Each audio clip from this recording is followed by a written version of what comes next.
Olá, pessoal! Hoje vamos conversar um pouco com a Giovana Araújo, aprovada em primeiro lugar no concurso do Procon DF para o cargo de analista de modernização da gestão pública. Oi, Giovana, parabéns por essa conquista, obrigada por ter aceitado o nosso convite e vir aqui até o Estratégia. Oi, obrigada a vocês pelo convite, estou muito feliz. Eu queria, para a gente começar, que você se apresentasse, falasse aí um pouquinho de você, de onde você é, sua formação, sua idade. Eu sou de Brasília mesmo, sou formada em gestão pública, minha pós também é nessa área. Tenho 24 anos, estou cursando administração e estudo para concurso há um tempinho, desde que eu comecei minha graduação, que acabou ajudando também, por ter muitas matérias afins. Certo, mas como você tomou essa decisão de estudar para concurso? O que te fez pensar nisso? Eu cursava psicologia numa instituição particular e acabava que meus pais pagavam, né? Então eu dependia muito dos meus pais para tudo na minha vida. E eu queria muito ter logo uma certa independência financeira. Eles também sempre me incentivaram muito a estudar para concurso. E aí quando eu passei na Federal para gestão pública, eu vi uma oportunidade. E comecei a estudar para concurso mais ou menos nessa época. E eu não me vejo fazendo outra coisa se não ser essa área, porque eu gosto muito da parte de administração pública, de políticas públicas. Então é um lugar que eu me encaixo, eu sinto vontade de ter uma estabilidade, de ter uma segurança maior. E fora do concurso público, eu acho que isso é mais difícil, né? Sim. E aí, quando você já viu essa possibilidade de carreira, como você começou a se preparar? Eu primeiramente fiz um curso presencial, mas depois comecei a assistir aulas online, é onde eu me encontro, porque eu sinto que eu sou uma pessoa muito acelerada. Então eu sentia que o presencial era muito devagar, demorava muito, eu acabava gastando muito tempo do meu dia. Com o online eu consegui acelerar as aulas, que acho que foi a melhor ferramenta que já inventaram na vida, porque eu consegui aprender, comecei acelerando aos pouquinhos, né? Foi devagar o processo, mas hoje em dia eu já assisto mais rápido. Então sinto que isso deu uma otimizada na questão dos estudos para eu conseguir ver mais matérias em menos tempo, porque eu sempre estudei e trabalhei. Então, essa falta de tempo foi algo que foi mais difícil, né? Então, a questão da videoaula ajudou muito nesse sentido. E como você conheceu a Estratégia? Pelo YouTube, procurando aula de revisão. Então, muitos professores ali eu vi que eram muito bons. Então, sempre que tinha prova, ou então aulões gratuitos. Aí, depois acabei entendendo que no site também tinha material, tanto PDF gratuito quanto outros tipos de conteúdo também, simulados, que eu acho que são as principais coisas para conseguir revisar pré-prova. Aula de revisão, reta final, são coisas que são indispensáveis para mim, sempre que eu estou estudando, porque não tem como. São conteúdos de revisão mesmo, que você guarda e leva para a prova, parece que você escuta o professor falando assim no ouvido. Mas vamos falar então um pouquinho do seu processo de estudos. Quando você começou, quantas horas por dia você estudava? Eu tinha um pouco mais de tempo, porque eu estagiava de manhã e fazia faculdade online. Então, comecei estudando de 3, 4 da tarde até umas 8 da noite. Era um período maior e aí era mais tranquilo, assim, para conseguir conciliar os estudos com o trabalho. E aí, no tempo livre, eu estudava para a faculdade. Depois que eu comecei a trabalhar, aí isso ficou um pouco mais curtinho. Aí passou a ser 2, no máximo 3 horas líquidas por dia. E aí eu estudava muito no metrô. Baixava as videoaulas no celular e assistia no metrô na ida, de casa para o trabalho, da volta. Às vezes horário de almoço também, porque senão, se eu deixasse só o tempo que eu tivesse em casa, não daria para render nada. Então, assim, óbvio que você sentado no computador assistindo vai render muito mais, mas se você pode utilizar em outros momentos para aproveitar para estudar também, nessas viagens eu preferia estudar matérias que eu já conhecia mais, que eu já tinha mais afinidade ou já tinha estudado antes, porque fica mais fácil de assimilar. Agora, quando eram conteúdos mais novos, eu preferia estudar em casa mesmo, porque exigia uma concentração maior. Certo. E aí você disse que assistia videoaulas, então era o seu método preferido de estudos? Com certeza, eu tenho muita dificuldade de leitura, de concentração e leitura. Então, eu prefiro assistir 5 vezes a mesma videoaula sobre o mesmo assunto do que ler uma lei sobre isso. Eu tenho muita dificuldade de concentração em leitura. Às vezes, até escutando a videoaula, eu conseguia me concentrar melhor do que lendo. Eu sinto que me ajuda demais. É igual eu falei, parece que na hora que eu estou fazendo a prova, tem um professorzinho assim falando no meu ouvido, porque de tanto ouvir, de tanto repetir, eu acabo aprendendo mais. Então, revisão e simulado, assim, destacar os comentários dos professores também nos simulados é algo que eu gosto muito de fazer, porque realmente é o que está sendo cobrado, né? O que eles estão falando, então fixa mais do que só ler o que está na lei, porque não exatamente cai só a letra da lei, né? Sempre cai também o entendimento, a compreensão. Então, essa parte de ter o que o professor fala sobre a lei é muito importante para mim, que não decoro coisas, eu assimilo. Então, acabo indo muito mais para o lado da interpretação do que de ler e decorar. Certo, mas aí quando você assistia as videoaulas, você costumava anotar alguma coisa ou ficava só mesmo na cabeça?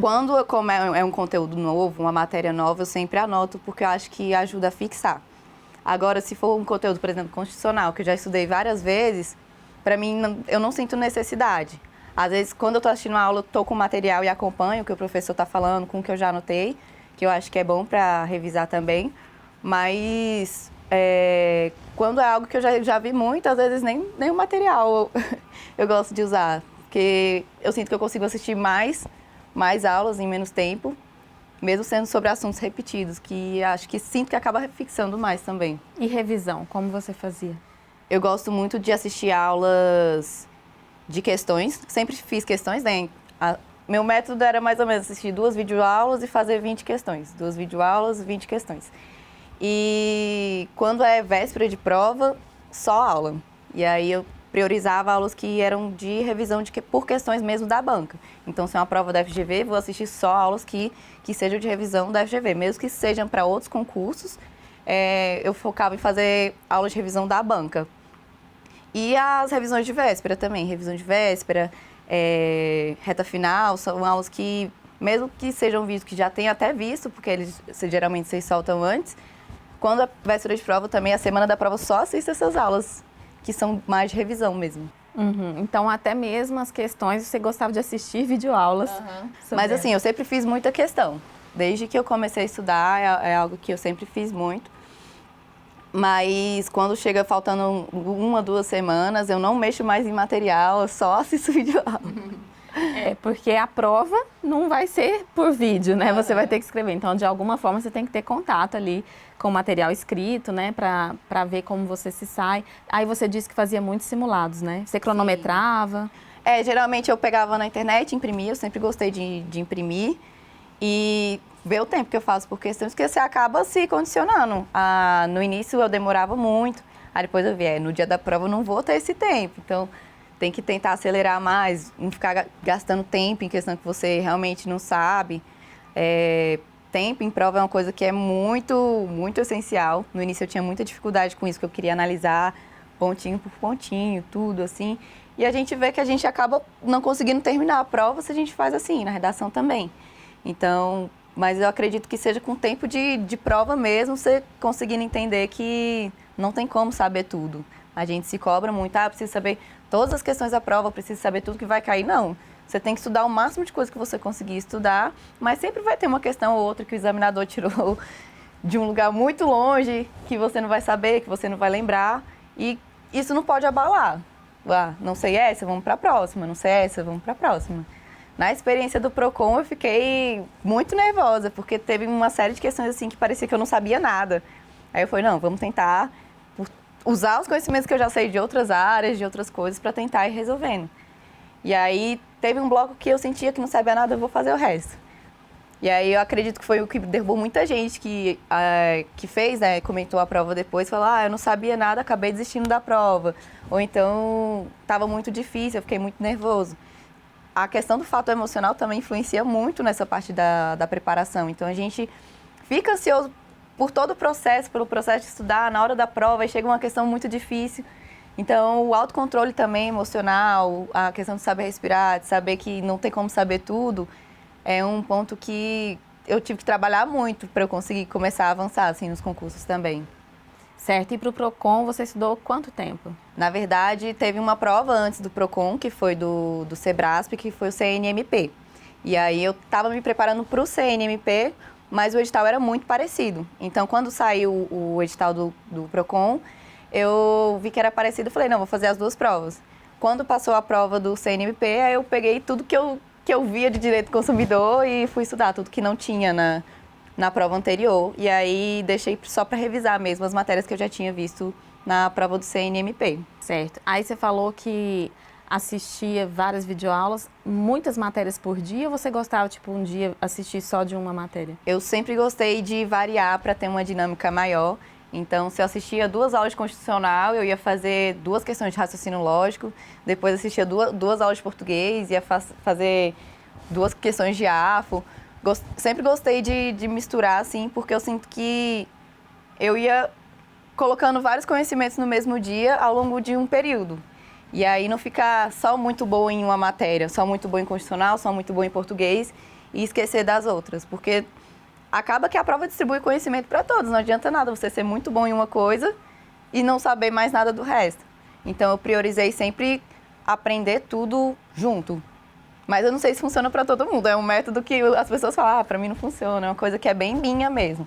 Questão de anotar menos, mais assistir aula é uma coisa bem pessoal, né? Não sei se vai funcionar para outras pessoas.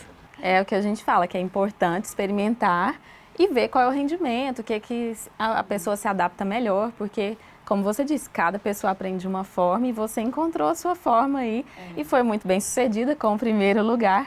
E quando foi chegando perto da prova, você disse que assistia muita aula e tal, mas você tinha fechado o edital, tinha passado por tudo? A grande maioria das matérias, sim. Mas como eu não estava estudando especificamente para ele, ainda ficou faltando algumas matérias específicas para o cargo de fiscal, que eu também passei para fiscal no cadastro. Então, eu tentei ainda conciliar o de modernização com o de fiscal, aí tinha algumas matérias que não tinha, mas eu foquei mais no de modernização, que estava mais enxuto. Mas sempre tem uma matéria que você não consegue ver, ou uma legislação que você não consegue acompanhar, mas faz parte do processo, né? Acho que é um problema que todo mundo sente que tem que terminar, tem que engolir. Acho que a gente tem que aprender o máximo que a gente puder de todas as matérias, mas não ficar preso naquilo que você não conseguiu, né? Foca naquilo lá. Me preparei bem, sei muita coisa, sei bastante, estudei a grande maioria das coisas. E faz parte ter uma coisa ou outra que a gente não consiga ver. Certo. E qual foi o diferencial que você achou do material do Estratégia? A questão dos PDFs na parte de revisão, apesar de eu não usar muito na parte de leitura, sempre pré-prova, assim, antes da prova, eu estou estudando até o último segundo. Então, como não tem como ficar assistindo videoaula antes, eu sempre estou revisando uma lei que é mais importante, um PDF de resumo de lei, de conteúdo que eu não vi, que eu acho que fica fresco na hora, chega a questão, só chega a ver a parte que está destacada. Essa parte de visual, assim, dos PDFs eu acho muito legal. E a parte da revisão do professor falar, a banca cobra assim, assim, assado, e na prova está exatamente do jeito que o professor falou. A professora Adriana de português. Então, assim, parece que eles leem a mente do examinador. Mesmo você fazendo questão sozinho, você não percebe esse padrão. Quando o professor fala, nossa, realmente, eu fiz tantas questões e foi desse jeito. Então, é o feeling mesmo de entender a banca, que os professores têm muita expertise e eles realmente passam. Eles estudam e falam, alunos, essa banca tal cobra desse jeito, a outra banca cobra de outro jeito. Então, se sua prova é assim, faça assim. E eles fazem isso, repetem isso muito nas resoluções de questões e eu amo. Acho que é para mim a melhor parte, assim, das aulas que eu sinto que é o que me faz passar, é a parte da revisão mesmo. Certo. E qual foi a sensação quando você viu seu nome na lista de aprovados e no primeiro lugar? Não, eu fiquei muito feliz. A gente sempre tenta descobrir antes, né, de sair a oficial. Aí eu vi que talvez minha nota fosse muito boa, mas quando eu saí da prova, eu saí arrasada. Eu saí muito triste, porque eu sentia que não sabia nada, porque tiveram muitas questões difíceis. Aí eu falei, essa prova não vai ser para mim, não vai dar. Saí bem abalada mesmo, muito cansada. Foram 2 provas no mesmo dia. E eu acredito que a prova de modernização foi à tarde ainda, então eu já estava cansada da parte da manhã. E quando saiu o resultado, eu falei, não é possível. Que assim, tudo bem, você ir lá bem, mas estava em primeiro. Gente, como com aquela prova eu fiquei em primeiro lugar? Aí eu mandei já pro meu pai e minha mãe, sempre mando para eles. Aí minha mãe, eu estava com minha mãe na hora também, a gente saiu, foi comemorar. Meus pais são muito presentes, assim, eles sempre me incentivaram muito, toda a minha família, meus tios, meus avós. Então, eu fico muito feliz de compartilhar a alegria com eles também. Então, quando teve a entrevista que eu respondi, só que saiu no site, né, escrita, quando eu mandei eles, nossa, você merece tudo. Então, é muito bom ter esse abraço mesmo, esse carinho deles. Meus amigos também sempre me apoiam muito, sempre estão comigo, sempre querem comemorar. A gente tem outros amigos que são aprovados também de outros concursos. Então, a gente, sempre que um passa em algum, a gente vai todo mundo sair, vai comemorar, vai se divertir. Eu acho muito legal. É muito gratificante, né? Porque a gente se esforça muito para chegar até isso. E quando vem um primeiro lugar, o coração chega e fica quentinho. É um processo sofrido, né? Que você tem que abdicar de muitas coisas e com certeza você tem um apoio, né, por trás disso que te propicia essa dedicação aos estudos e ter o resultado. E quando tem o resultado, tem que compartilhar a alegria, né? E falando nisso, você com vida social foi mais radical ou conseguia conciliar? Não, sempre gostei de sair muito com os meus amigos, com a minha família. E quando eu comecei a estudar, eu tive um viés mais radical nesse sentido, de querer, não vou sair, não vou para lugar nenhum, vou passar todo final de semana em casa, vou só estudar, estudar, estudar. Só que eu percebi que isso, em algum momento, ia me adoecer. Aí teve a pandemia, que aí a gente ficou muito mais em casa e foi um período muito estressante. E aí eu queria sair de casa a todo custo, mas não podia sair. Eu falo, nossa, eu tive antigamente uma liberdade de sair, eu não saía. E agora eu quero sair e não tenho essa liberdade. Então, o pós-pandemia foi libertador, assim, porque eu percebi que eu podia estudar, eu podia me concentrar, eu podia trabalhar e ter uma vida social. Eu podia continuar visitando minha família, vendo os meus amigos, mas eu priorizava fazer isso mais no final de semana. Então, de segunda a sexta eu trabalhava e estudava até a noite, mas final de semana eu me deixava mais livre. Tentava estudar no sábado de manhã ou domingo de manhã também, mas o resto do dia não. Hoje eu vou descansar, hoje eu vou curtir. E sem culpa, assim, curtir sem culpa mesmo, porque isso o nosso corpo precisa, né? A gente precisa ter uma liberdade, precisa rir, precisa sair, precisa abraçar quem a gente gosta. E quando a gente se fecha, assim, não sai, acaba que a nossa mente vai se fechando também. Então a gente vai ficando mais angustiado, isso pode atrapalhar muito em prova. Uhum. E agora que você aprendeu tantas coisas sobre você, né? Como você aprende melhor, o que te faz bem, o que te faz render mais, vai continuar estudando? Com certeza. Acho que concurso é escadinha, né? Você sempre quer mais e mais e mais. Eu sou formada em gestão pública, gosto muito da área de políticas públicas. Fiz PPGG, fui aprovada também. Só que meu sonho mesmo é o EPPGG, que é o PPGG Federal. Não sei se vai dar certo, mas estou começando a me preparar para ele novamente. É um concurso que eu tenho muita vontade, quero muito que dê certo, porque é trabalhar com o que eu gosto, né? Mexer com políticas públicas, mexer com gestão, mexer com o que eu estudei. E eu acho que um pouquinho do que eu estou aprendendo agora na administração, eu estava no Ministério das Comunicações, agora eu estou no CFT, vai ser importante também para me formar, né, como gestora, para conseguir chegar num cargo que é alto, que demanda muita responsabilidade também. Sim. Então, eu queria que você deixasse uma mensagem para quem está nos assistindo, quem também está aí nessa luta de estudos, buscando uma vaga no serviço público. O que você diria para essas pessoas? Eu acho que o mais importante é não desistir. Vai ter dias que você vai estar cansado, vai estar triste, vai querer desistir de tudo, jogar tudo para a lua, não aguento mais. Mas só passa quem persiste. Não comecei a estudar ontem, já tem alguns anos que eu estou estudando, que eu estou me dedicando. Realmente tem que abrir mão de muitas coisas, tem que sentar, estudar e assistir, anotar e fazer. É difícil, mas é muito gratificante. Eu já estou no meu segundo concurso público, sou feliz e quero crescer mais também. Então, não parei de estudar, mesmo já aprovado, eu continuo estudando e vou persistir. Não é porque eu já passei que seria fácil, eu ainda estou me dedicando bastante e eu espero que todos vocês possam se dedicar também e conseguir o sonho que vocês querem. Que bacana, Giovana. Muito obrigada pela participação aqui conosco. Com certeza vai inspirar muitas pessoas que estão nos acompanhando ali do outro lado, porque é importante quem está ali conhecer o caminho trilhado por quem foi aprovado, quem conseguiu o objetivo, né? E nesse momento as pessoas tiram insights e coisas que adaptam para a sua forma de estudos, então a gente agradece muito. Obrigada a vocês. E desejamos todo sucesso para você na sua carreira. Obrigada. A gente vai ficando por aqui. Se você gostou dessa entrevista, deixe o seu like e até a próxima. Tchau, tchau.